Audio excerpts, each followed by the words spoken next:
My name is Mario Masellis, and I'm a neurologist at Sunnybrook Health Sciences Center, and I treat patients with various neurodegenerative diseases, ranging from Alzheimer's disease to Parkinson's disease.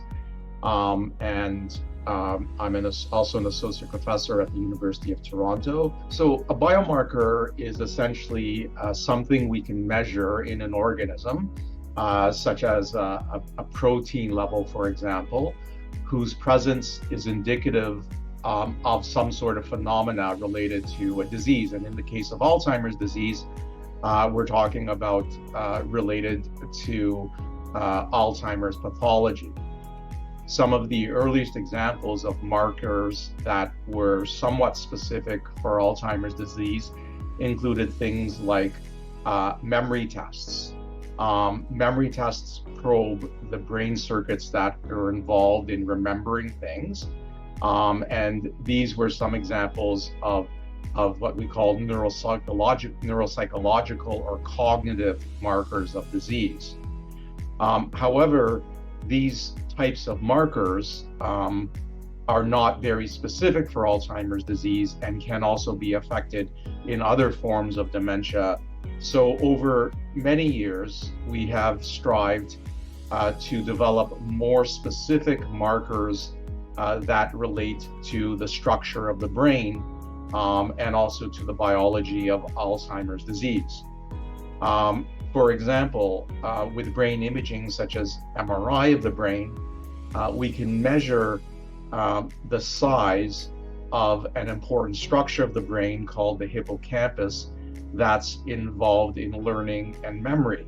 In recent years, we have moved towards more specific biomarkers that can be measured in the spinal fluid. This is the fluid that bathes the brain and spinal cord, and now more recently in blood, such as components such as plasma or serum.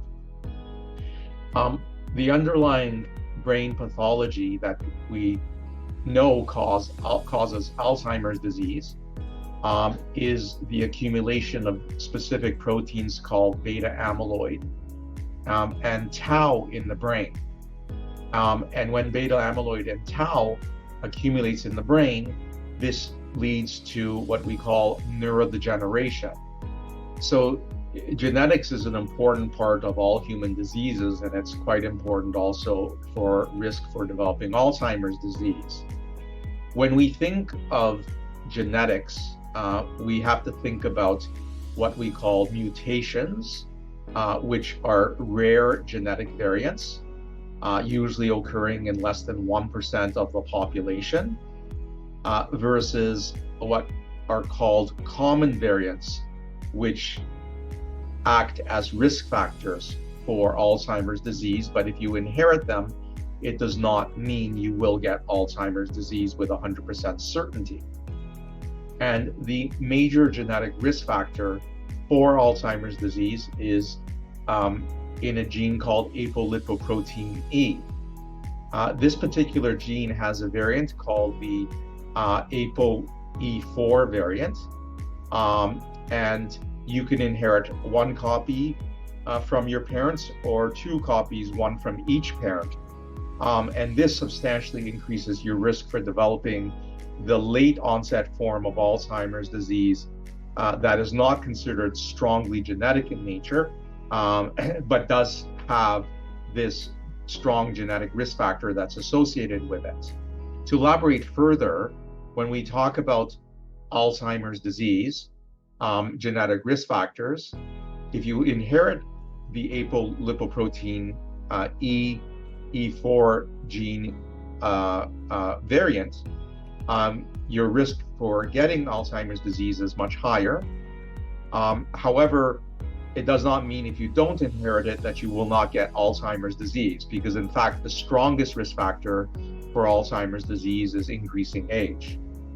So in my opinion, I think there are several exciting avenues for Alzheimer's disease. It is hoped that as we learn more about the genetics of the disease, we can develop more specific treatments that not only target the amyloid and tau in the brain, but treatments that may target a particular genetic mutation or genetic risk variant. And by doing so, we actually have the ability to prevent Alzheimer's disease in the future.